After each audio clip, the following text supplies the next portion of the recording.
Welcome to Unpacking Culture. Welcome, welcome, welcome. Lanelle, how are you? I'm well. Alex D. Haynes, how are you? I'm well. Awesome. I'm well. I could have What's been that? sleep, I could have been sleep watching this underwhelming battle. But here we are. But let me not do these. Um, do you think that we're out? So I don't. I'm not going into any of these thinking that we're gonna actually get a battle. I Okay. actually am almost ready to say that the rap battle days are over. Oh, are they?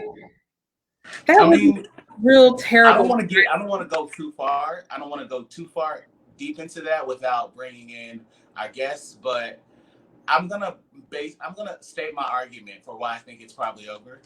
Okay. And you whatever. Anyway, this welcome to Unpacking Culture. We are highlighting, or not really highlighting, but we will we will battle here about what you heard tonight. If you watch the UC, I mean not UC, that's us. The versus battle between Nelly and Ludacris. Um, Cornell Hayes Jr. and Christopher Bridges. they're Oh, so we're using government. I mean, it is worth they're it. 42 and 46, and we'll talk about that as well. Yes, Um, yes. so those names are appropriate as well. But I we'll talk about it. I think we're gonna have to hit the same thing that we hit every single time. Like Mm-hmm. why? I can tell you. I will tell you who rehearsed, and I will tell you who did, Yes, who just showed up. I'll tell you that. We yes. can talk about that. But we got some special guests with us today. And Bianca, welcome back. And Ty. Yay. Thank you. Welcome, ladies. Welcome. Hey, hey. Now I think Bianca hopefully already everyone, won. if you're watching this, you should definitely have your drink ready. I had a couple before. Well, let's start here. This last week we watched Jill Scott and Erica Badu. Uh-huh. Uh-huh. Um, we knew that there was some speculation that this was coming last week. It came. And so, how did you prepare? Did you have a special meal? Did you sit down with something? Did you have a special drink? What happened? Well, me, I I was really prepared for Nelly to come out the bag, so I wore my J's to the party because I thought he was gonna come out the bag with stuff on my J's. Okay, okay. Bianca, how did you prepare? Well, if I prepared like I was in the 7th grade when I, fell in love with Ludacris and married him in the 8th shortly thereafter, I probably would have been sneaking to my room to listen to the album to prepare because mama didn't play that. But today, I actually didn't prepare much. I really overly prepared last week because I felt like there was a lot that they both had to prove. Like everybody didn't know who would win. But I felt like this one really spoke for itself. So I was just ready for Luda to knock it out the park. I'm like, I actually from jump was like Luda. I Yeah. got Luda, period. Yeah. And that's not just because Forever I Love Atlanta, but just, Chris Bridges. That's not even one of the reasons. Now, Forever I Love Atlanta is definitely one of the reasons. It's a huge reason because, as Luda's shirt said, Atlanta influences everything. Period. But Luda, like, he's got a catalog to the point that, during the whole time when Nelly was struggling, he was like, I got extra. It's cool. I got us. I got us. Well, I mean, I'm not gonna let you. I'm extremely biased tonight. You are. In so many ways. I'm biased. I'm conflicted. They both have catalogs. We'll say that they both definitely have catalogs. They both came with what they were ready to present those catalogs. I think that, and I don't know if people are taking it as seriously. First, I'll tell you how I prepared. I definitely, and I still have. I've been drinking on this. Well, another bottle of wine, and cognac, of course. So, Of course. I prepared there with also with I had some I ordered some wings. I was really chicken and beer ready, except no beer. I don't really know that there's a like when I think about Nelly's music, that's like a lot of it is pre-drinking age. It kind of and then drinking age, but not legal drinking age. So, you know, experimental alcohols and you know, like then he started making music with Tim McGraw and you know, that. So I definitely wasn't gonna be drinking vodka tonight. So I thought cognac was appropriate. And you know, my conflicts, obviously, I was born in St. Louis. I lived there for 9 years and then moved to Georgia. And I was raised in Atlanta. So, and I am in so many ways, I think I have a lot of foundational St. Louis in me, you know, and I love I would love what a kid would love from home, right? And, you know, I'm a part of this argument all the time. Like there are cultural arguments that surround like even this battle, you know, the argument between sugar and grits and salt and pepper. Sugar and rice and salt and pepper. Like that's an argument. Now I'm both because I spent so much time in Georgia. I like it, you know, a little salty, but I love it with some butter and sugar. And so, you know, people they can't connect with that. But I'm like, I use that as an analogy because music for me and with this battle, it's the same argument. Like I'm texting my cousins and talking to my cousins and they are obviously on one side. But so many things, you know, I think I love the sound, but my foundation and, you know, my love of music developed definitely undoubtedly in Atlanta. A lot of what you see in Atlanta artists, like, and we'll get here, but there's a lot of things fundamental differences that I see that I would love for us to jump into. But I would like to start with the glaring problem that we are seeing over and over and over again every single week. And for future artists that are going to do this at all, we don't want you to come unless you run through something before you get there. Yes. I can't tell your team how to prepare.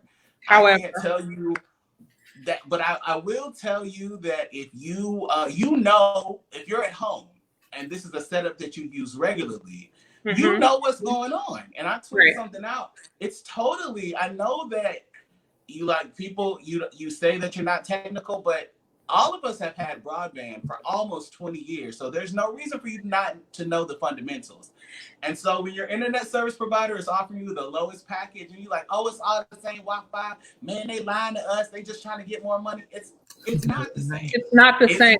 It's not the same. I have a question though. I have never, in all of the rainstorms of my life, had my internet mess up due to a rainstorm. Now, I have had satellite mess up due to a rainstorm. And maybe this is just me. And I've had some pretty crappy internet in the past, including now. I have still never had a rainstorm mess up my internet. So I'm curious, have any of you ever experienced? I think his router was outside. I mean, I think the weather has affected. The last time I remember the weather affecting the internet was when we had dial-up. So I'm gonna throw like 20 seconds of tech speak in here. It's definitely a regional thing. And so while some internet connections run through cable lines, some run through fiber, some go through different connections. Like some cities, a lot of their wiring is still above ground. And that's something to consider. New York is one thing I learned here is that if you live in the 5 boroughs in New York, you usually will never have a power outage due to weather. Like a transformer may blow, but everything is so far underground, like under the subways.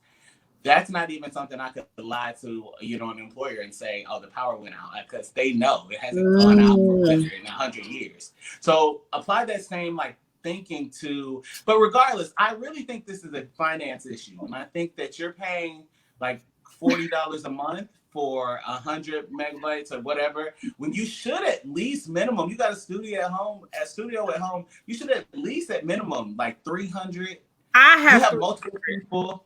Well, I'm saying you have multiple people on these connections. And people don't realize every device and most of our homes are running on internet now. People are watching internet TV. So the more that you do, the more bandwidth that you need. You can't, the buffering is not just happening because the internet sucks. You may just not be paying for it. And when you're trying to pull all this traffic into something like this, call them the day before, and like, hey. And then take it back down the next day. Like, are they not sending out internet requirements when they send out what you need to have prepared for a versus battle? I'm trying to figure out where the disconnect is. I saw a lot of tweets of like content directors and people that are kind of like understand the industry, like tweeting out advice for them. But I don't know, like this started with something just so organic. And really, if you're not trying to do the most, you should be okay using your cell provider's LTE. You would have actually he probably would have been better. He probably would have been, well, depending on, which cell provider. Some are better than others. The more complex, it's just like the saying, like, unfortunately, Teddy Riley is somewhere that we have to keep going to because he did so much on that battle that we just and like while he was saying Babyface probably had a problem, everybody else could hear. Everybody else was good. And I think like when you try to do the most, even in that scenario, like I think that like I was even seeing people talking about how they need to get like riders and all these things that guys, this is where the industry has to catch up before it gets ran over. Yes. There are certain things that like this is Instagram. So less is more.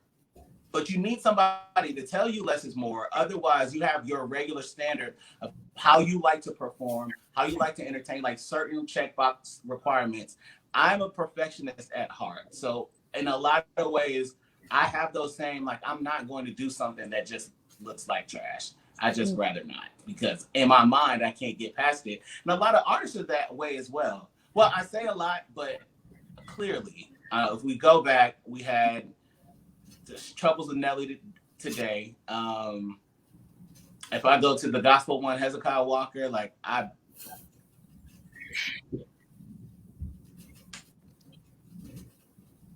just couldn't hear you. Nelly sounded like he was talking to us. Do you guys, Atlanta people, you will remember this when Metro PCS came out and it only came to like Atlanta, one other place. And they only had like one. It was like 678-886. It was everybody had the same number. You knew they had a Metro by their phone number. But they had these blue Kyocera phones. Like everybody that had Metro, you know what I'm talking about? Yeah. That's what he sounded like he was on. Like while he was like, "Hey, bro." Why was he yelling? Stop yelling. It was the myth. Yeah, I think I was fine with the yelling. I mean, honestly. So you're not going to acknowledge what Bianca just said? You said what? You're just going to skip over what Bianca just said? No, I acknowledged it. I said I agree. I agree. He put me in the mindset of my brother. Like, and my brother's excitement. My younger brother it was like, that's all I saw. Like, you're really, really going in, but nobody can even hear what's happening. So right. Or he was getting sir, we can't hear nothing. You're like, we can't vibe with you because we can't hear you. Can't hear you. I don't know these songs. What are you playing? No, nobody knows these songs. I caught a couple of screenshots of Ludacris where he was just looking at him like the whole time. So, I like because this isn't a drag session, but like certain things must be acknowledged. And when it wasn't working, like I haven't felt this Atlanta in a long time. Like I'm sitting here watching, and I felt I was reading petty Atlanta tweets. Ludacris was just being himself, but it comes across as very petty because it's an innate. It's something that we have innately. Hey, bro, so I really just can't hear you, bro. Like, what's good, bro? Yo, when he said that his guy needed milk, deceased. So for me, and my issue is separate from the meth and the Wi-Fi, it was just that there was not, I feel like they need to have a debriefing before.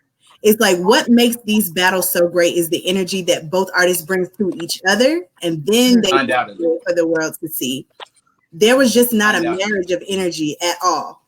It Right. was like coke, meth, lean, and then let's pay homage to whomever and be great. And it just was not a mix for me that I wanted to endure. I feel that. I hear that. I agree with that. I really was trying to, because I rock with Nelly to a degree. Before the battle even started, I said, if he not bringing out Saint Lunatics music, I don't see a comparison without the Saint Lunatics catalog included. Now, mind you, that's not a full catalog, but Lunatics has some hits. I didn't hear enough Saint Lunatics music. The music that I did hear, it was kind of like he was stretching out, the good songs he did have. He definitely saved a lot of the good ones for, save the best for last. But it was some of those in between where he was, just getting it. And I was like, I have never heard this before in my life. I don't even know what this is. So I was really trying to give Nelly some time to get his life together and not be so Atlanta biased. But Luda I think you sound extremely Atlanta biased though. Because I don't think most people came to it looking for the Saint Lunatics. That's just me. I don't think most people know Nelly as a standalone artist. Like there are tons of Nelly fans that have no idea who the Saint Lunatics are. And I just don't understand. I don't understand that. That's a fair perspective. I mean, it's the same way that like I don't know any of these new artists, but they don't understand me. So I think that's fine. I just think it's a because I think, and I was getting a lot of people like realizing while I was talking, they're like, "Oh, you are vested in both of these. Like you are just like." And it's because I really, really kind of connect in both ways. Todd, what were your thoughts? What were you coming in looking for? I mean, like I said, I came in prepared. I had on my J's. I was ready for Nelly to really bring it. And like when he started, I was just like, all right, now what's going on? And then throughout the whole ordeal, I was just like, what is this? Where are they? Like, where was the songs that the whole world was rocking to? Like, it wasn't. And then it took it. I was really upset with him because it took him way too long to play Dilemma. I think we should have let off of that. And it didn't come to the end. And I was ready to go. I was just like, no, I can't do this. I refuse. He couldn't play Dilemma because his Wi-Fi was in a dilemma. It was definitely in a dilemma. And truly, he had a dilemma for the first hour, so he did play it. Like he gave you. He gave you a dilemma. You didn't need the song. I just felt like this was just a lot. Like, why do we rehearse? Like, what is going on? And I think that is. I'm gonna keep coming back to that because I think that when you have someone that has rehearsed and you have someone that has come prepared and you're not, it shows and then it shines and then it overbears. So it went from. Me, I found myself when I looked down and it was 8:01, and I feel like this nigga had played one song. I was like, okay, one song. I just got tired of his picture buffering. It was just annoying me that every time he played a song, it was buffering, and I was like, I can't. Boo, move on. Yeah, you can't really enjoy it. So I had some like 2 lists that I was looking at, and I know that I was looking at certain songs like Standing Alone. And he gave us all of these. EI was one. Air Force Ones. Flap Your Wings. Country Grammar. Tiff Drill. Pimp Juice. Grills. Ride With Me. Hot in Here. Dilemma. That's 10 alone. Mm-hmm. So now, what did he have other outside of those? Well, I'm saying that's just 10 alone without any features. So that's. And we got those 10. So I think he got them in, but it was just by the time we got them, by the time they were here, like a lot of people were like, look, I'm not graduating this year, so I'm not watching Obama, but I'd rather just go watch something that is not buffering. Correct. So I'm out. And people were just dipping out left and right. I think from Luda, I was expecting How Low, and these are the ones I was expecting. How Low, Move Bitch, Southern Hospitality, My Chick Bad, Splash Waterfalls, Area Codes, Pimpin' All Over the World, Moneymaker.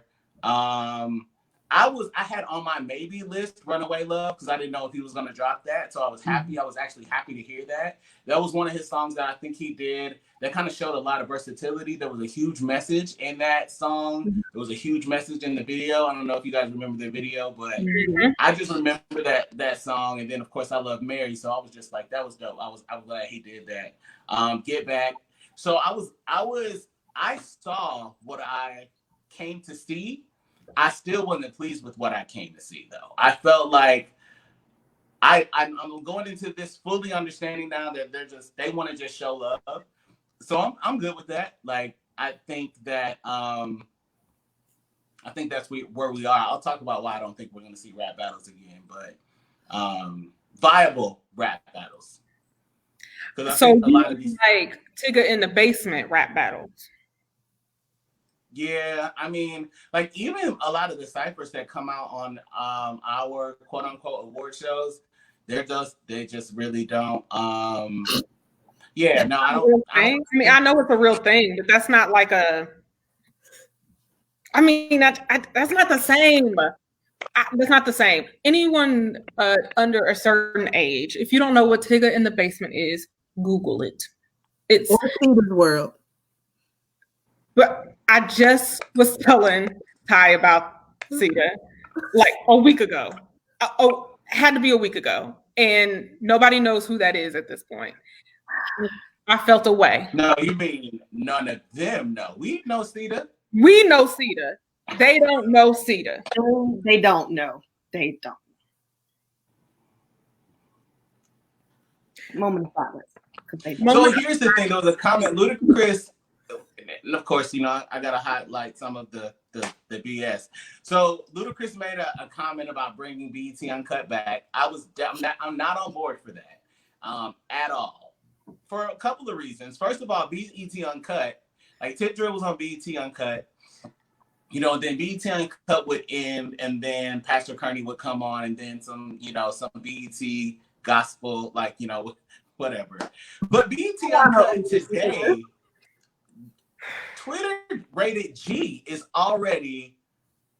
What was BET Uncut?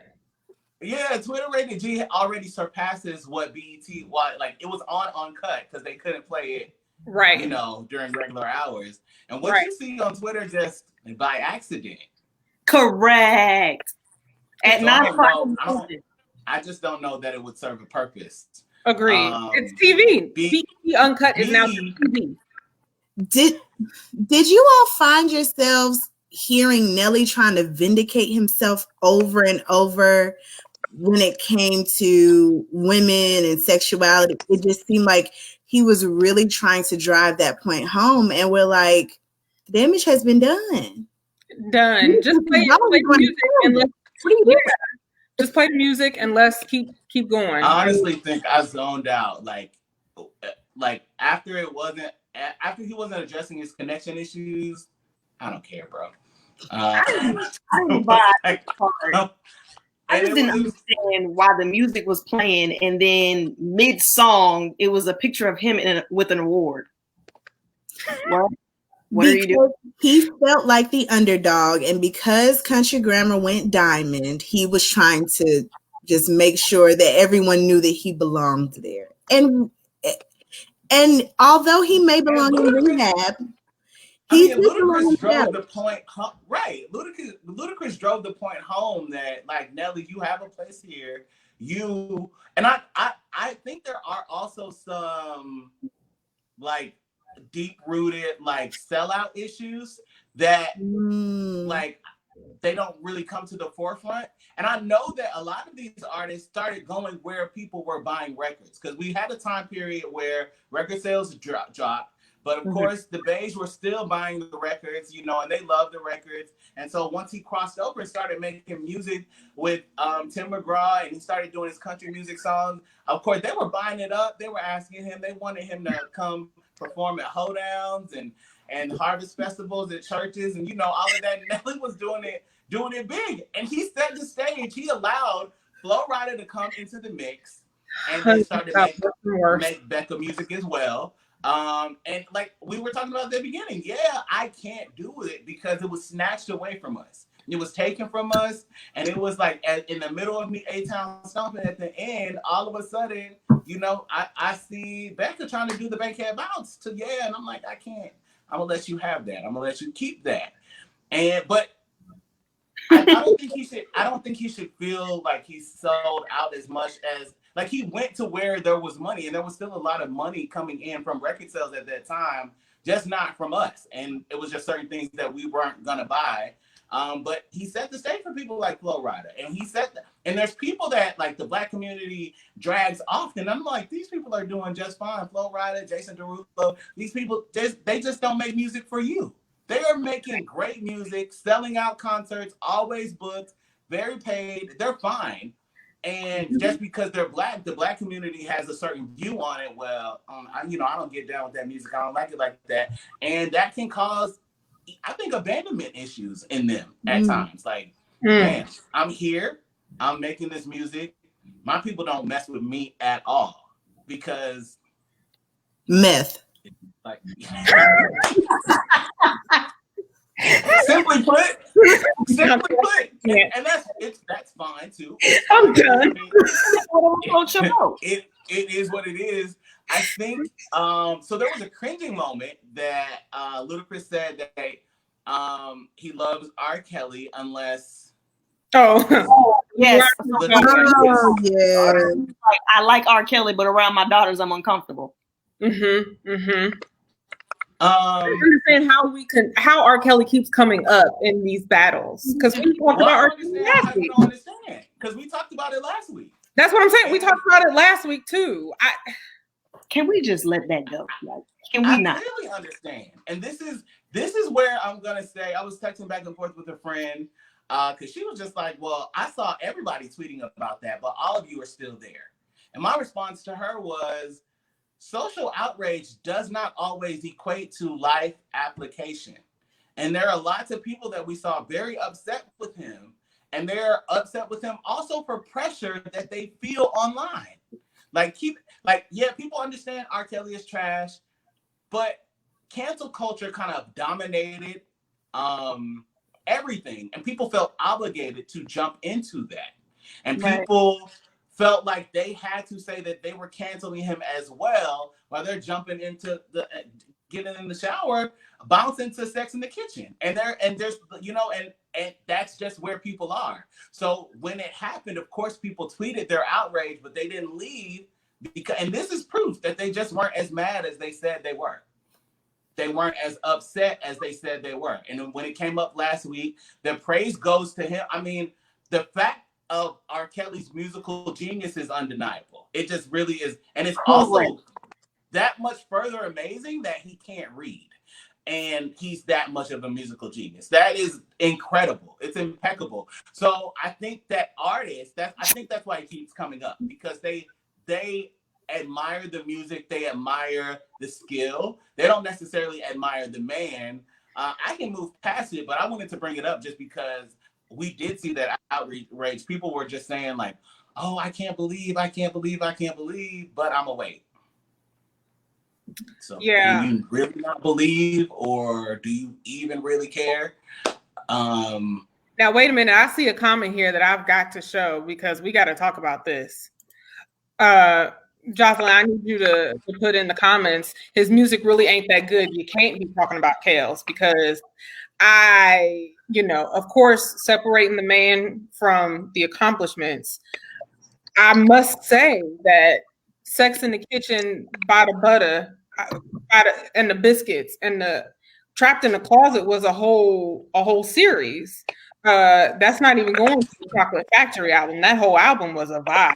I mean, I got that on CD. I mean, okay, so are we addressing that R. Kelly's music isn't that good? Because I'm going to have to speak up. I don't know. Jocelyn said yes, his music really ain't good, and Jocelyn is referring to R. Kelly. Y'all call me when y'all stop stepping in the name of love at weddings. And children, especially at white schools, black schools too. They're still singing "I Believe I Can Fly" at every Hard. fifth grade graduation. Congratulations. The kindergartners still running around saying they believe they can fly. And while I am not listening to R. Kelly at any point in time, or wedding, or bat mitzvah, none of that, I will say that if his music was not that good, we would not have had to cancel him. So That part. I say, Jocelyn, you can certainly have your opinion. I don't agree with you, but I don't that's agree fine. with that either. He came out with a whole Trapped in the Closet series, and that is the biggest drama of my life. Ever. I mean, that was the soap opera of our time. We waited for episodes to drop. That was before People said, "Open the closet." Yeah, that was. He belongs on some To the tracks, you know, Yeah. with the train coming very fast. But the music was just and it touched people of all types, all like it, whatever. And not even just his music, the music that he produced, that he wrote for other people. Were all, so I'm including his entire catalog of just. I am still a little sad to find out, but it's still my music, my song of Michael Jackson, which is a whole other conversation. But You Were Not Alone. I don't know why I've always loved that song, but I have, and R. Kelly wrote that one. So you gotta never alone because he was with teenage girls, sis. Never alone. I can't speak what that man did in his personal life, but he had some bops, okay? Right. So Yeah. Well, and that goes back to people being able to separate the musician from the art. And we had the conversation last week. I feel like it's a conversation we'll have all the time. Mm-hmm. I'm willing to participate in it every time, because there are artists, sexual predator aside, there are artists that I just think are horrible people. That I absolutely love their music. And if I can separate it there, that the question is always, can you separate the two? I don't look at the sexual predator situations. I look at just generally, can I separate the two? I can. And I know that that's a fact without that being a part of it. But, you know, I'm not turning on R. Kelly and bopping him. Although, like I said last week, I do have a neighbor across the street that every Thursday we're getting a full R. Kelly album, and he's starting at 4 p.m. And it's like he plays music for the block from Thursday to Sunday. It starts at 4 p.m. till about midnight. He stopped early tonight, but R. Kelly, it's always R. Kelly on Thursday. And it's a grandfather, a father, and then a son. They all be sitting on the porch. I'm not going over there and telling Mr. Robinson to turn R. Kelly off. his last name probably is Robinson. I really feel like if we don't learn that separation that you were talking about earlier, then we'll never be able to appreciate music again. Right. Because to your point, everybody's gonna have individual issues with certain people just based on certain things, you know, personality traits that you don't like. Yeah. I just feel like, you know, at the same time, person, art. People have canceled Cameron because he had on a pink fur. PETA people. I mean, y'all can't have their feelings. So talk about it. I'm gonna bring it back around. She got canceled by Ludacris. Period. Period. Who say that again? That? I'm scared to say that. Again. Say that again. Chingy got canceled by Ludacris. I remember that. Dang, yes, he did. Didn't he do an interview about that last year? Chingy, that is. Didn't Chingy come out and say something about that last year? I don't know anything about Chingy post 2004. I mean, because nobody even realized he exists after Do Your Chain Hanging Low. Actually, I don't remember anything about Chingy post the My Partner Them remix when Ludacris said Chingy was DTP, but we had to end up dropping him.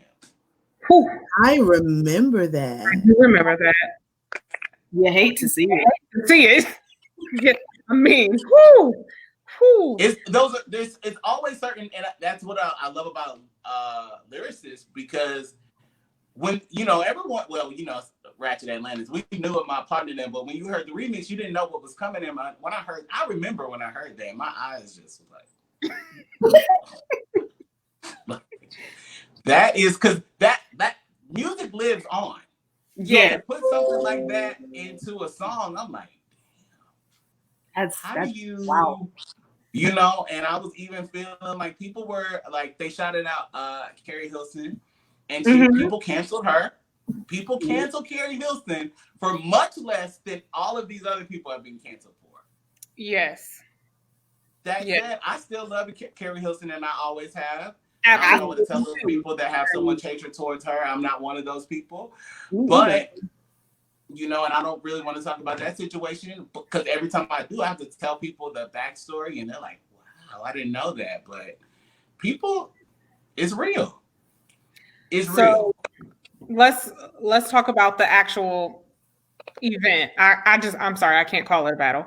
I just can't. It just doesn't fly out the mouth well. Was there a favorite moment or song of yours tonight from Nelly or Ludacris? Favorite song or moment? Anyone who has one first. I will have the same question, so I want to throw my question and attach it to yours. So these answers, but I want to add on. It's like compound question. What song took you to a place? That's if there was one. Okay. Middle school me had no business singing "What's Your Fantasy." No business. But when I tell you, "What's Your Fantasy" took me to a place that I may have to have some texting tonight because just the impact of that on the culture and just bringing women into, which women were already in hip hop in the late 90s, but bringing new, fresh women into early 2000s hip hop was not really a thing. There were a lot of R&B singers. But "What's Your Fantasy" was just so Atlanta. It was so raunchy and just so Luda. And that song took me to a place. That was probably my favorite moment. Second favorite would have been when he opened the show and just set the tone with "Welcome to Atlanta." I mean, what more do you want? It was a perfect opener, only to be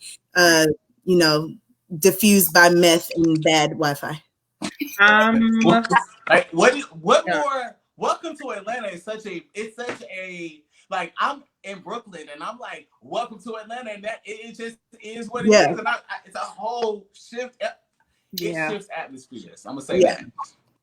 So I had two, and it was one from each artist. One, of course, from Luda. I had no business singing Fantasy in no way, form, or fashion, but that took me to a place.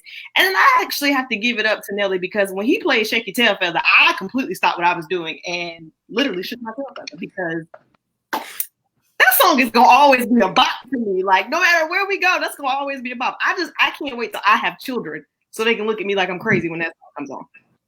And they might. And that's cool. Tiff, what about you? I broke out a good. Listen, that's it. Solo music. That's a good one. That's a good one. Finally, a hit. We know this one. Yes. I think for me, there were a few. Splash Waterfalls for one, and I'm gonna just leave that there.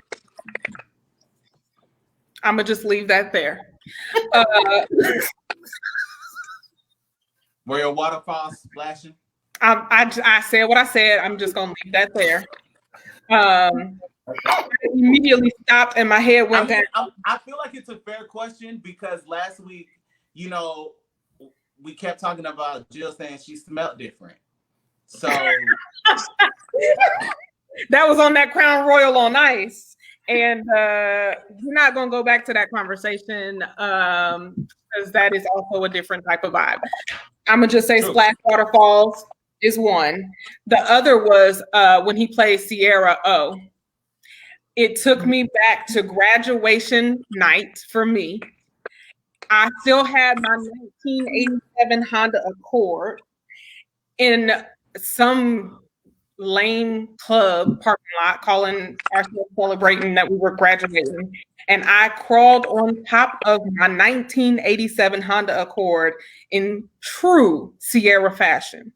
And I told you that you shouldn't have done that because your glove compartment has started not closing. And that the gravity just was not going to help that.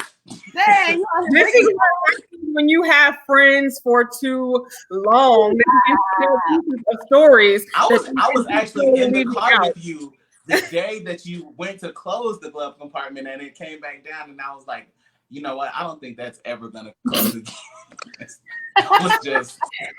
That was and it didn't. It never closed again. Lap dance, and now they don't know how to act. Listen, it either refused to close or it would close and wouldn't open back up. There was no in between. You hate to see it. Listen, you hate to see it. That was my struggle part though. It was a stick shift, and I sure did. I crawled right on top of it when Sierra O came on. I don't even remember why we were outside the club and not in, because who knows? I don't know. Whatever. Those were my couple of moments. I just feel like kids should really know that they really do have it good, because that was not too long ago. But I'm like, that smashing on your dash for the radio to come on, like, those were times. Those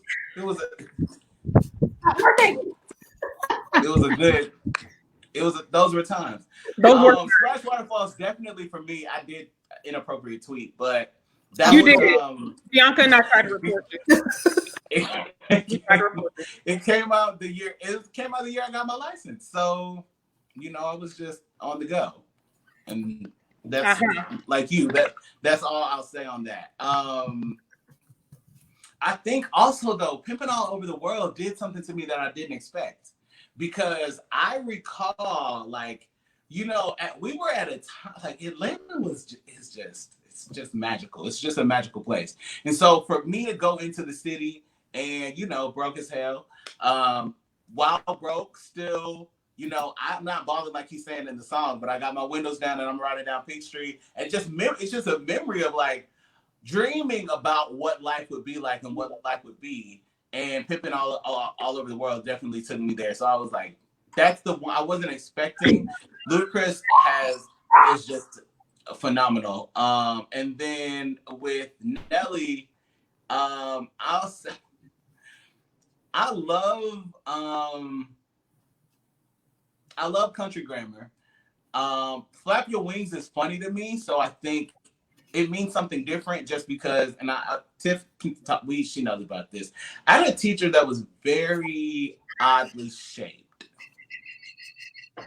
So, and I say oddly shaped. Wait a minute, I gotta pull up your tweet. I can tell the story. She was a bigger woman, but she wasn't like, she wasn't Sherman Klump. But it was just oddly shaped. It was kind of like her arms were turned the other way. She kind of walked with it. She's very odd. And so I just remember telling her one day, like, yo, Miss Humphrey, drop down and get your eagle on. And, like, it was a moment. She was very, how teachers could be, like, in that day, like, very literal. She's like, drop down and get my eagle on. And at this point, she's trying to dive into, like, what I'm saying. I really hate you. Oh my gosh. She didn't look like that though. Oh, but this was my response. It doesn't show my response. I said this is actually a pretty good depiction. It was a pretty good depiction. It's significant though. I always have a story because there's things I just don't forget.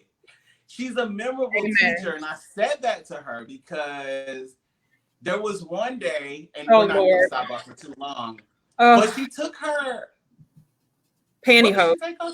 She took her pantyhose off in class. So, like I told you, she was oddly shaped. So it was already like, and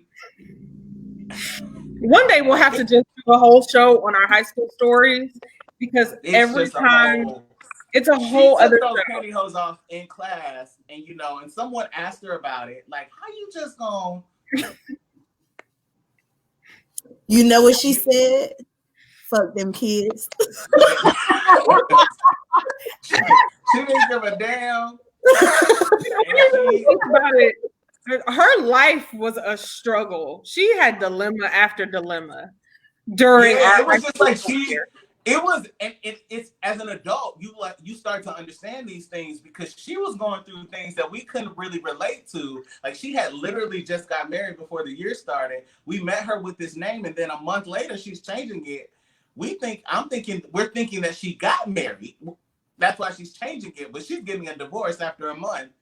And so, like, Had I a just whole recall a breakdown. time, and I'm much more sympathetic now. But you know, in 11th grade, she just was in class one day, writing on the board, and just broke down. She just starts weeping, and then like at a classroom of 30 kids, you don't really know what to do with that. Like, it's like, okay, you just go. Alex, you have to do the impression so that I don't look like an asshole for why I'm laughing. She was it was a pre-cal class, so she's writing, and she's just writing, and all of a sudden she had told us the assignment. She's working out a problem or something. She was like,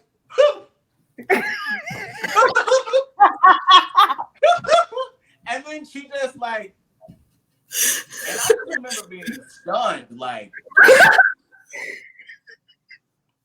So she just hits the floor, and then when she hit the floor, it was just kind of like, yo, like, can we? And somebody ran and got another teacher. But at the time, you know, like, teachers are mysterious adults to you. Right. You know what adults are. You have plenty of interactions with adults, but teachers are in another category. You don't think they have real lives. They don't seem like real people. Right. You know? And now that I have friends that are teachers and principals, I'm like, oh, I would thought about this all wrong. But that breakdown was just, you know, and so because I asked her to drop down and get her eagle on, it was just an interesting year with her. Oh, you know, I think I'm Facebook friends with her, so if she sees this, Miss Humphrey, sorry. Jesus. Now that's it. Maybe her last name isn't Humphrey anymore. I don't think it is. I think she got another husband, but look at me. That's not, I didn't even say that right. Let's change the subject. Can we?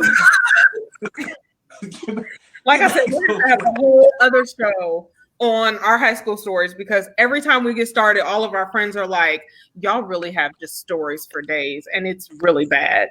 So yes, going back to the battle,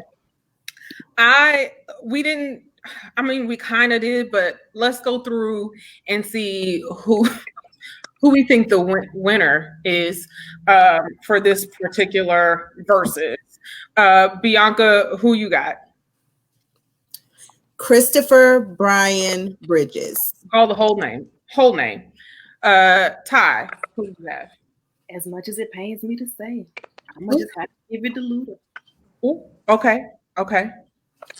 I'm sorry that it pains you, but you know. I mean, let's not talk about it, because I'm deeply just move on. You weren't coming prepared to say that tonight. I understand. I was not. I said this to Tiffany earlier when she said who she had. I was like, girl, please. And I'm just, internet has failed us. That's not. See, I came to it with a totally open mind. I can not have a bias. I really can't. And unfortunately, and I called this early, probably because I was pissed off at 8:15 when Nelly really got started. And this is just going to have to go to Luda. And it's just, it was the delivery. Bianca, and this is what I wanted to get to this, because being raised, and I know people that weren't raised in Atlanta, y'all feel some type of way when we talk about our Blackness and the way that we were raised, but it was different. It was just different. And there's a standard, what I want to get here, because like I said, I'm born in St. Louis. I know the standard. I see the standard. I know what's produced there. Great artistry, great music, great flavor. But there is a standard of requirements that is just put on people from Atlanta. You just don't really show up because of the fact. And it's not only that you could really get clowned, but I think the pressure, it's not even pressure. There's just a standard that you're taught. So the pressure to come prepared, be on time. Like Ludacris was on time. He was prepared when he was on time. He was not only on time, like Nelly was on his live at 7:03, but Luda was there. He was seated. He was focused. He was ready. Yes. Very reminiscent of Babyface. Seated, ready, let's go. I think Teddy's in the back trying to, and it's indicative of, at the minimum, having somebody managing the process with you. Like there was a standard of excellence that Ludacris came with. Then there was a standard of excellence that his team required of him, so that he didn't look like a fool, because they would probably feel like they looked like fools. Nelly was I felt like the first 15 minutes, Ludacris was saying things, and Nelly is just yelling back as if he can't hear anything Ludacris is saying. He's just talking, yeah, bro, we gonna get this done. Yeah, we about to do this, bro. Yeah, bro, we gonna turn up, bro. Yeah, it's about to go down, bro. Yeah, because you had hits, bro. You had hits, bro. Yo, Ludacris was very calmly. Like, he's trying to have a conversation with you. You know, you went diamond, and that's a real good accomplishment, bro. And I was like, you know, Luda just here for this brotherhood, and I'm here for that. But I guess you can do that. You could be that way as Ludacris was when you have a catalog of songs versus the daily bread of songs.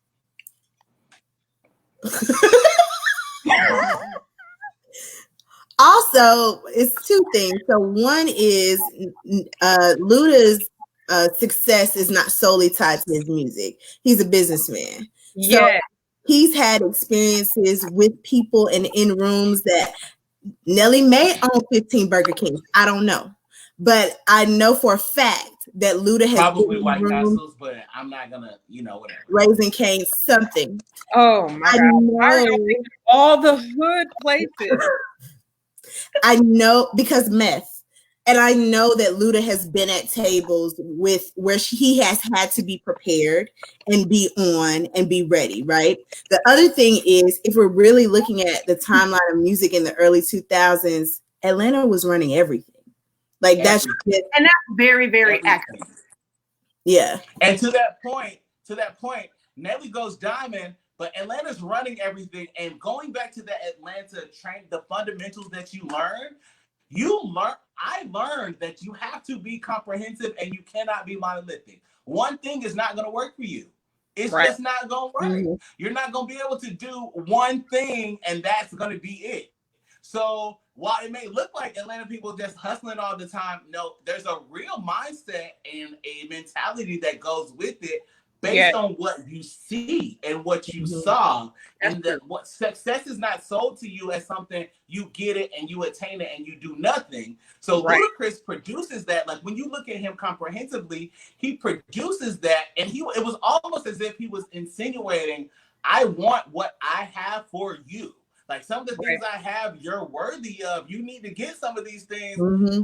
Let me bring you on up a little bit higher, because you're not, and like we know, Atlanta knows Luda Day weekend is going to be every Labor Day. It's undoubted. It's going to shut down the city. Yes, have it all white ready. Giving away anything from cars to scholarships. It's a brand. It's a brand. And I think he operated within that brand today. I can't say that he didn't. So you said there was a part, at least in part, an Atlanta thing. What part of the culture is that where it's a mindset of one stream will not do? Like I am capable and I deserve to have my hands in different things. I deserve to have multiple streams of income. I deserve to have and run multiple businesses and have different business ventures and at least try. Like where does that come from? I'll say this. I want to hear everyone's thoughts on it, but I'll say just from my perspective, being a product of the Midwest and actually growing up in Atlanta, I think visibility and accessibility are two things, and I say this all the time. Atlanta is the most pro-Black place that I know, pro-Black city in the United States. Kids grow up there not just seeing Black doctors, and not just seeing Black entertainers, and that's what's shocked. Like people are like, oh, Atlanta's too Hollywood to me. They want to be Black. It's not what we want to be. What we see is Black doctors, Black mayors. I've only known Black mayors since I've lived there. Black dentists, Black teachers, Black business owners, Black things that are just operated. So you never believe that there's something that you can't do. And that's something that it's a psychological thing that happens naturally because it's not force fed into you. You can do this, you can do this, you can do this. Mm-hmm. In cities, other cities, a lot of times your family is pushing and buying for at least one person to graduate. one person to make it through college, one person to get out. And it would be great if everyone could do that, but everyone can't. The city's not built like that. They don't see a lot of that. They don't see a lot of Black business owners, a lot of Black-owned businesses that are owned and run and operating well, and that are long-lasting and maintaining. So I think I don't know that it's something that can just be said and taught without the application of you actually having to see. It has to be there. And so from a foundational place, I just think that the cards in so many ways are aligned, and were aligned. And I think just Luda, he just leaned into that. Okay, cool.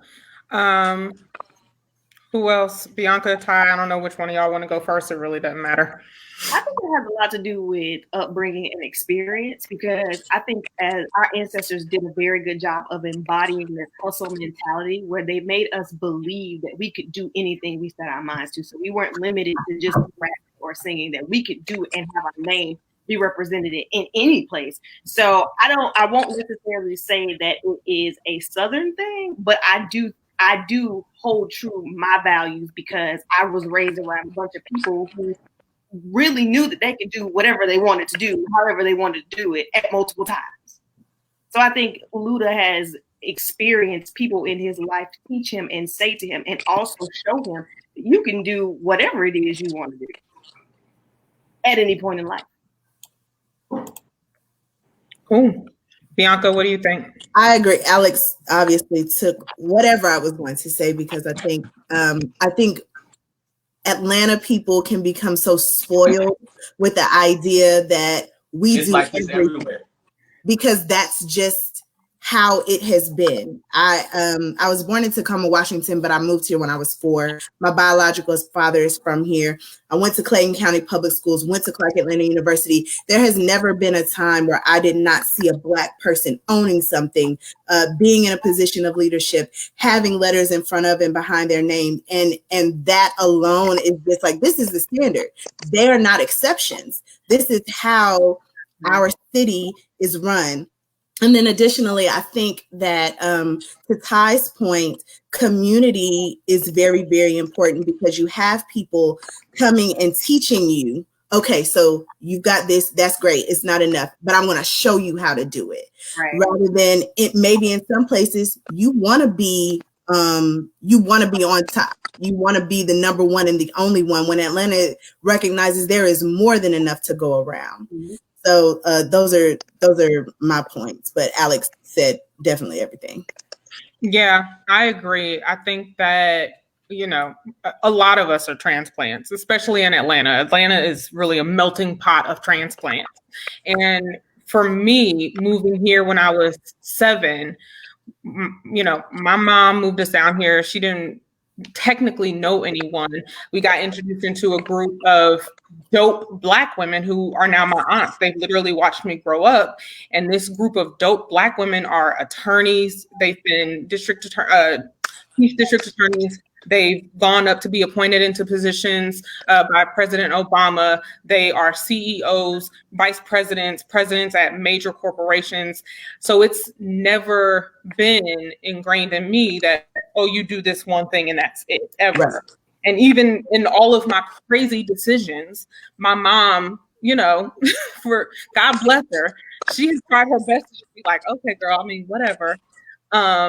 And she's just like, you just always have 2 or 3 jobs. And you've always been like that. And I'm like, I don't know any other way to be. So right. I think it's just ingrained. Like, I agree with what everyone said. I think it's just something that's just set in you. Like, this is just who we are. And I'm here for it. And while I understand that we are full, because whoever's watching, we're full. Please don't come back. Please don't come. Don't. I understand the appeal more now that I'm older, because if you've lived in a city for forever where you never see that, and you come for a football game or for a homecoming or whatever, and you see it for 2 to 3 days and that's all you see, you want some of that. You want some of whatever that Atlanta magic is. So while we are full, I understand the desire to be in the Black Mecca, as they call it. Yeah, I think I'm very anti-Georgia right now. I love Atlanta, always will. I just think that the government, the state government is just trash. It's terrible. You guys should riot and overthrow that man and get him out of there. Ty, I agree with you as well. I think found your circle and the tribe that you're a part of. Sometimes it's your family, sometimes it's more than your family. For me, it was like everybody that had influence was just like, look, this is the standard, and the bar is here. And I think that, Tiff, your question was, how can that be taught? I think that the standard has to be set. And so someone has to set the standard. Someone has to see. It's easier to set standards in a place that standards are. I remember when I was like 20 and I had a friend come from the West Coast.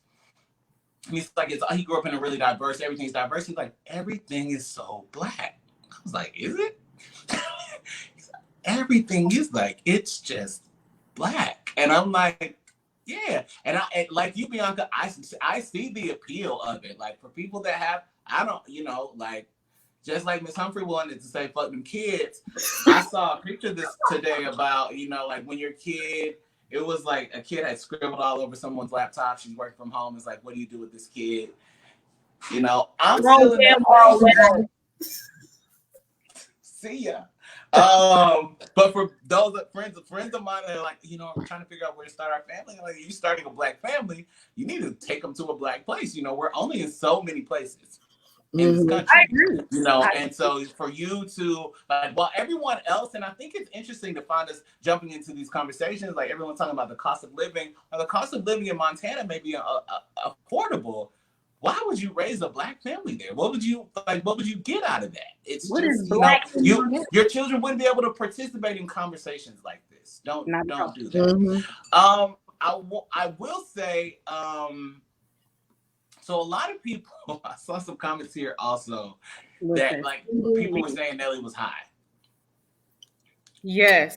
That booger sugar is what it is. We want to speculate, because a lot of people, Bianca, last week, there was a participant last week that kept leaving the camera view. Like, where is she going? Nelly left a couple times and came back and was sweating profusely.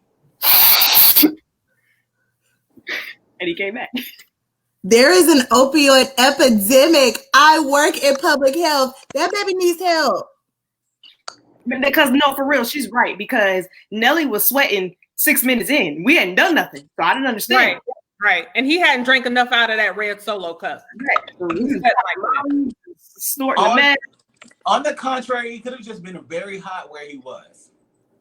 It was raining outside. It's raining. Don't that bring the coolness? I don't know. I don't live there. I mean, Atlanta, rain and humidity. Now, come on, y'all. But he's in St. Louis. Is that where he was? Yes. Everyone was speculating, but people from St. Louis were like, I don't think he's here. Excuse me. Gerald, go to bed. I would like you to log off and go to bed. That's right. I'm not that on the internet. I actually would like to read this comment. Ludacris beat Nelly like he was a white man at Georgia Tech who said that Jimmy John's is better than Gutbusters. Wow.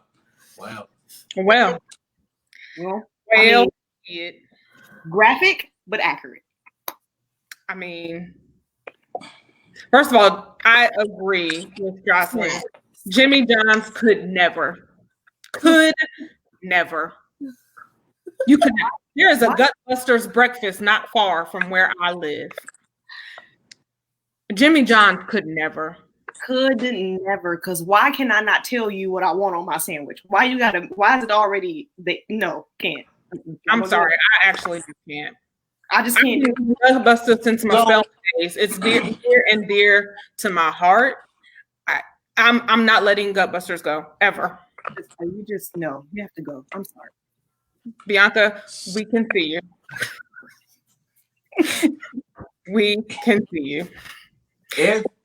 If there was another person or another battle that we wanted to see, who and why? I have been. I'm growing weary with this, but go ahead, Todd.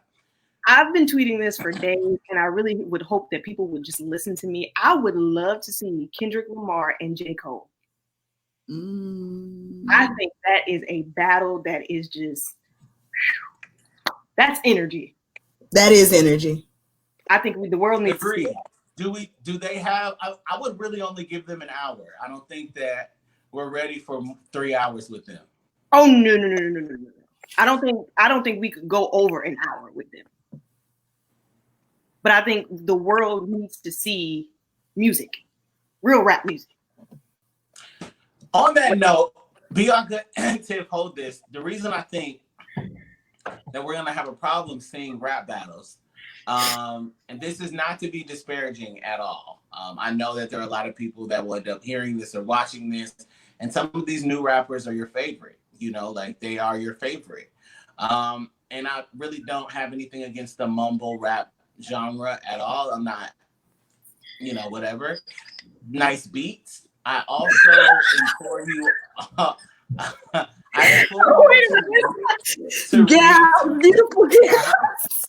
Wait a minute. I implore you to read some of those lyrics. I want to say that I was probably in California enjoying some green, and I think I was reading the Migos stir fry lyrics. I was just reading them plainly.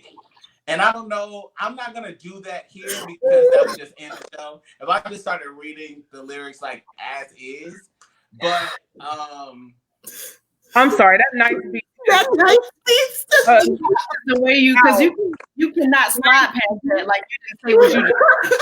You have to go back. I just really I was just using that as an example, but we go from like, okay, so in the battles we're gonna see like Kodak Black and what's the one with all the colors who's a snitch running through the face? 6ix9ine. Hey, first of all, or is Lil Nas X gonna jump in and don't nobody want to hear Old Town Road. I don't want to hear that. Panini. Don't be a meanie. First of all, those are only 2 songs I know by Lil Nas X. No shade. No shade. My I don't point know why is a roach and a rainbow battle either. I'm sorry, I just don't.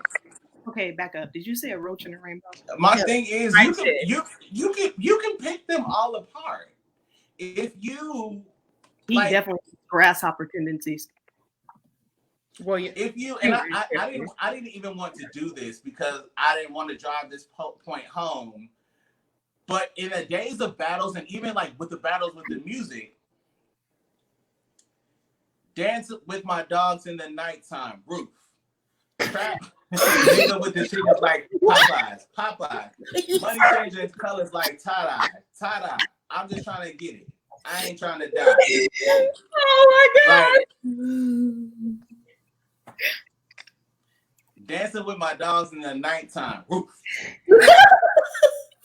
I mean, because all they literally, I literally said this to Tiffanie earlier today when we were talking about who could battle who, and Migos came up, and I literally said all they do in the studio is somebody spits a verse and niggas is in the background making a bunch of noises. And somebody said, "Oh, that shit sound good. We should keep that." No. Well, there's this guy on. I want you guys to go find him. You may know who I'm talking about. I'll put the link on the Unpacking Culture. Unpacking Culture Facebook, so you can check him out. I think his name is like something Bernardez or something like that. He has shown us what music has come to because he's remade everybody's song in 1 minute. I'm dead. And it's some of the most phenomenal exposing I have ever seen. Like, you will watch him, and Tiffany, you say I end artists for you all the time. Like, I probably just ruined Migos forever. But if you watch this producing in 1 minute, he did Tory Lanez, Weeknd, Drake. I mean, there's just it's just a whole, like, that's it. And Bianca, go ahead. Beats has taken me out of here. Beats and Wolf. Beats and Wolf. I'm I done. actually Beats and Wolf. But I didn't want to forget that point, so I just wanted to drive it home. Like it's that is the days that we yearn for, those battle days, they're over. Those we need to understand that we are the uncles and aunties of the future, but the future is now. We are talking about what was and what has been, and we're gonna have to live in that nostalgia because it's not coming back. I have a few battles I would like to see. Okay. So the vocal pamphlet, Brandy, and did you say pamphlet? the great room that has every block, Monica. I would love to see. Well, that's not he wants to get me started. And that's not fair though, because you're speaking about Monica, who has a vocal category, versus Brandy, who again daily breads. I would like to see it. Daily breads. Just from Monica's facial expressions alone. And then I would like to see Trey Songz and Drake. They would look like Ludas. They both are ATL down to the core. First of all, Monica's probably going to leave. I don't even think she's. The thing is, she's definitely not giving as many chances as Luda did. Aside from Brandy coming to the battle dressed like Whoopi Goldberg, which I'm not really, because you know her new attire, she wears rags and I don't know. She looks like she teaches 4th grade art, gets paint all over and just shows up. You know but what? The lying has got to stop. Like, I would love to see the vocal pamphlet because I do enjoy her music and I enjoy her artistry. I just think you're not making this a thing. We are not going to start calling her the vocal pamphlet. Too late. I've been saying it. I'm going to eat it. I say it regularly. She's definitely nobody's vocal Bible. Like, not I disagree with that. So people that take her technique, I don't want to demean her artistry because it's unique. There are people that use her as their base. There are people that do that shouldn't. There's a space for using your voice and running up the scale. And then there's a space for, like, Monica is a vocal powerhouse. That's what she is. She has the pipes. She has the ability. Brandy has a range, more so like she's able to really, she shows that she's really, really versatile. But the lies have got to stop. And this is why this is not going to happen. And I tweeted about this earlier today, and this is what we're talking about. These battles, it's important to put it out there. Brandy did an interview with Frank Ski on Thursday. And he was like, I really want to. Now, this is the thing. She didn't know that Frank Ski had already had a conversation with Monica. So here comes Brandy, like, oh, she doesn't want to do it. She doesn't want to do it. From what I heard, she doesn't want to do it. And Frank's messy, as usual. There's nothing has changed. Well, because he knows he just had this conversation with Monica that she says she's open to it as long as if it was about positivity. Now, at first when I saw the Frank Ski Brandy interview, I let it ride. And then something in me said, Alex, rewatch this. And like Alex would do, I rewatched it when she said she heard. And then I was like, okay, Brandy, you said you heard, but you lied. You have a record of lying. But Monica's not the type of person that you heard what she said. Monica's the type of person Monica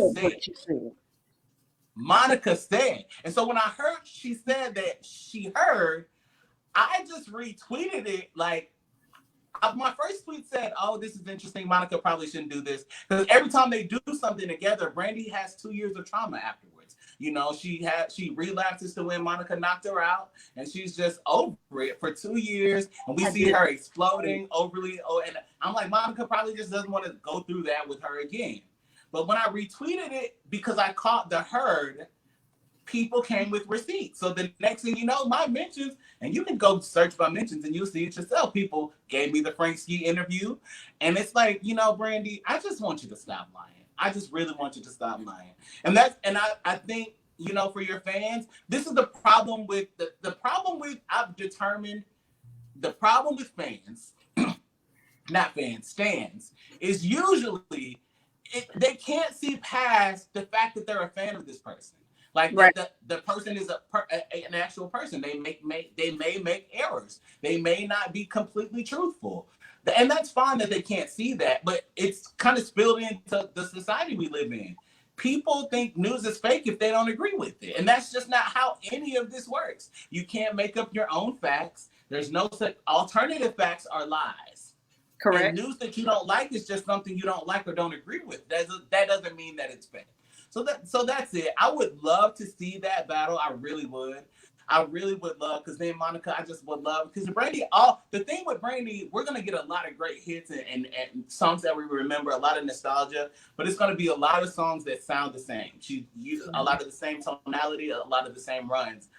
When Monica comes through, you're going to see growth, and then you're going to see where she will all of a sudden drop something where she'll show that she has the ability. She has that Brandy ability. You just don't hear it in everything. So I would. That's one that I would love to see as well. If there was another one that I could see, and this is a stretch, I don't think it would ever happen, but I would love to see, totally not the same vein, but I would love to see it just because of their personalities, Toni Braxton and Mariah Carey.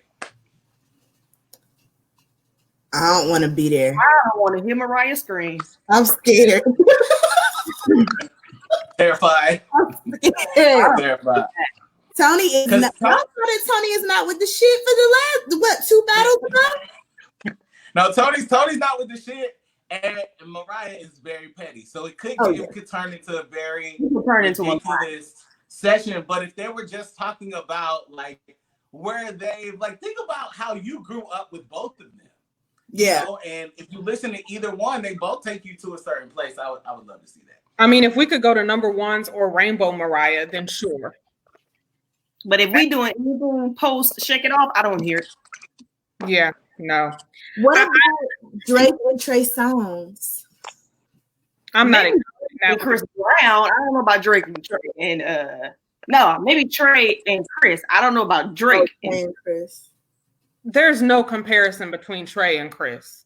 Trey Songz cannot really sing, people. He can't really sing. But he I don't think Trey Songz can sing. No, stop. Do not get Alex started on Trey Songz. No, we're not doing that tonight.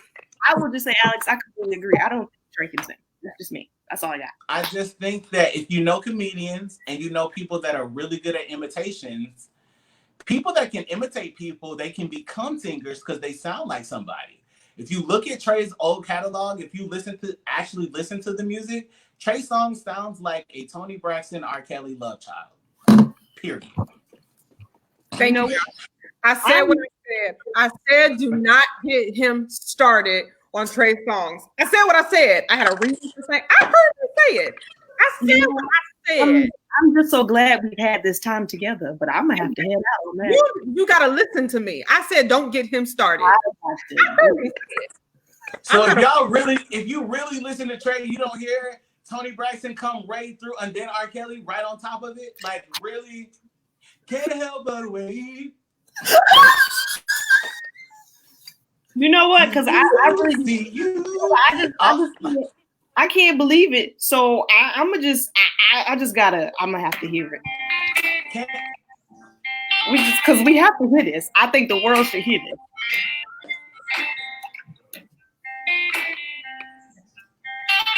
Oh my God, how did we get here? Soon as we get started making love,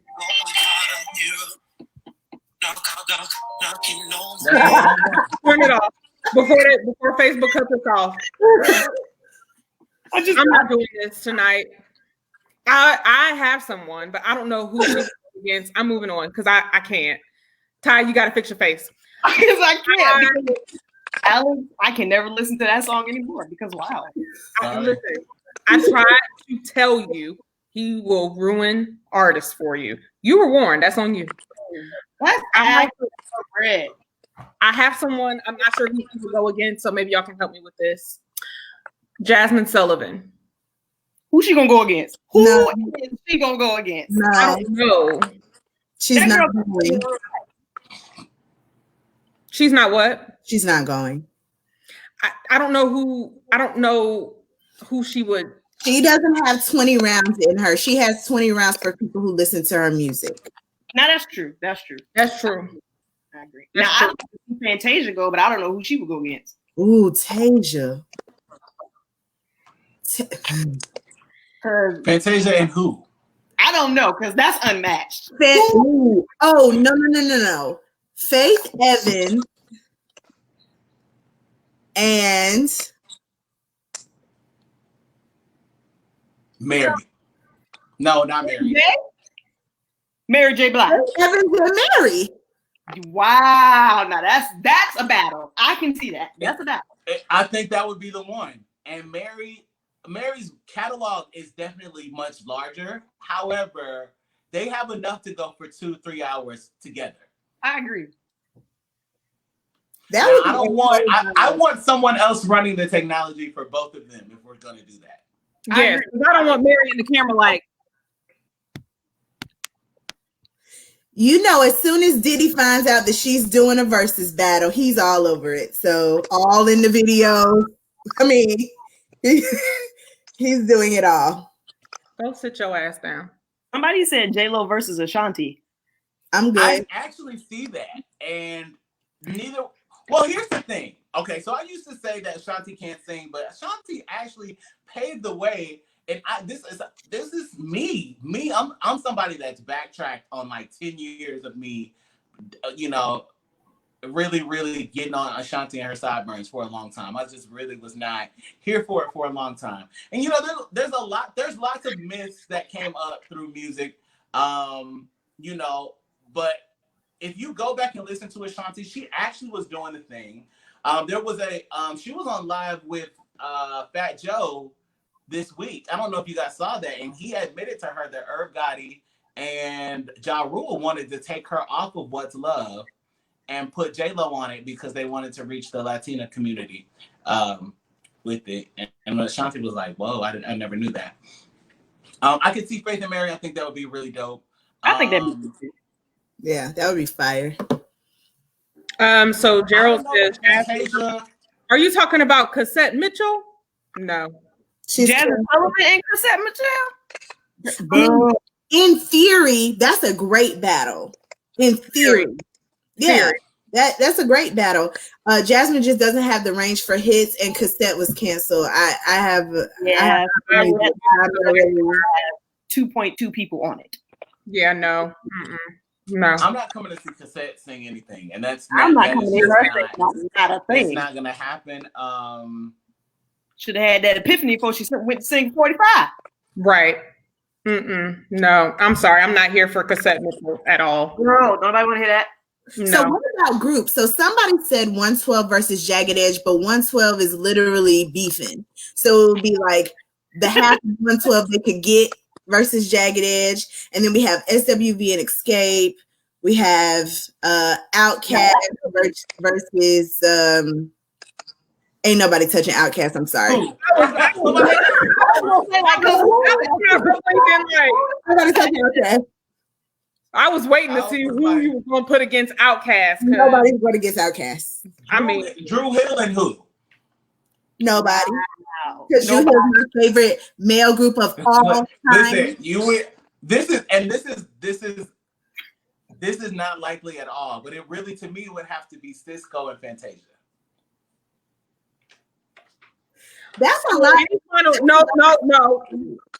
So, any final thoughts for tonight on Luda versus Nelly? Final thoughts, because no, there's an opioid epidemic in this country, and so if you have people that you care about, please make sure that they have the resources they need to move away from the opioids and live a life of recovery and independence. I mean, my only thoughts right now concerning the whole entire battle is let us do ourselves a favor and check our internet so that when we go on live and do things, we are connected with the people and we're not lagging. That's all I have. Alex, are you playing Trey songs? I just wanted to prove this one point.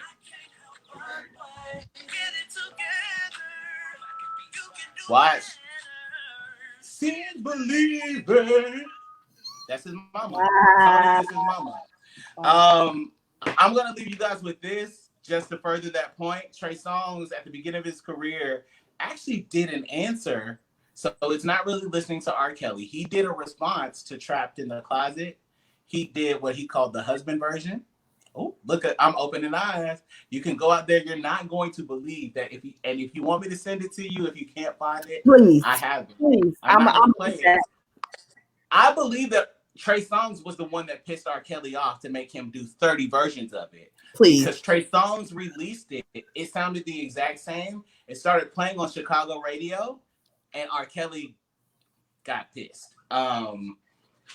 It's incredibly insane.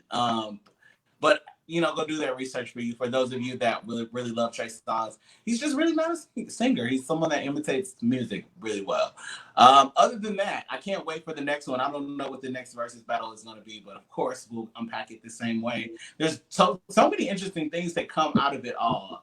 And I just think that we need this. We need it more than anything. I do want to give a shout out to President Barack Obama for just speaking your truth to power against the president and his staff that's doing nothing. Twice today. He did it twice today, once during the versus battle today, and earlier today when he was speaking to HBCUs. Make sure you go watch that as well. I just, that's it. Thank you guys for coming. I would also like to add this to Bianca and Alex's point. I think they did a very good job of giving Brandy somewhat of a credit because you guys called her a vocal pamphlet. Because to me personally, she is definitely the Spanish translation to the instruction manual. But that's just my thoughts. So thank y'all for joining us tonight.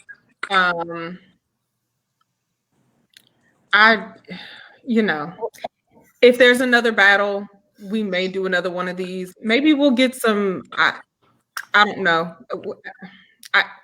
Sure. This hashtag, I'm sick. Bianca, how do folks stay in touch with you?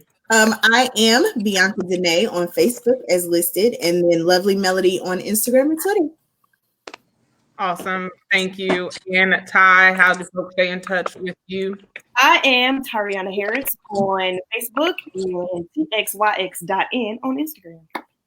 txyx.n. All right. Yeah. Alex, how do they stay in touch with you? I'm Alex Unmuted on everything. Alex Unmuted, Instagram, Twitter, and .com. And I am. And I have a show that airs Monday through Friday, 1 p.m. Eastern Time. Boss FM Talk. Be there. And I am. One more thing. Okay. In a wonderful series. Sorry. A wonderful series, like an amazing series that I did this last week. And we did like light publicity around it, but we're going to actually start to promote it more. I was kind of nervous about it because I didn't know what was going to come of it. It was called Black Men Hear Me.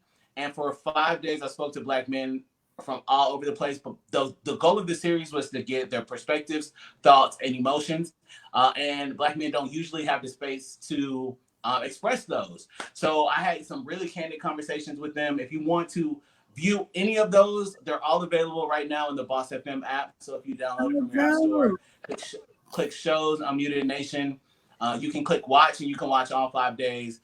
They are long, so this is like something you may want to watch with friends or something to get you something to drink. Because these Black men really did open up in ways that I didn't expect. Conversations went places I did not expect. But everybody was just not brutally, but I think painfully true. And I couldn't be more appreciative for that. So I could not miss that moment. You guys need to check that out. And you can find it on YouTube also, Black Men Hear Me, the series. It's a 5-part series. Awesome. Thank you. And that was a very dope series. So please, y'all, check that out. I am Tiff Lanelle on everything, Instagram, Twitter, Facebook, and .com. Thank y'all for tuning in. I guess we'll see y'all the next time when we unpack some more culture. Thank you, ladies, for joining our panel tonight and talking about this battle that wasn't really a battle, that Ludacris won hands down, period, forever. I love Atlanta, all that good stuff. chicken and beer and grits with sugar or salt and pepper, whatever your flavor. Thanks for tuning in, and good night. Peace out. Good night. We'll see you next time.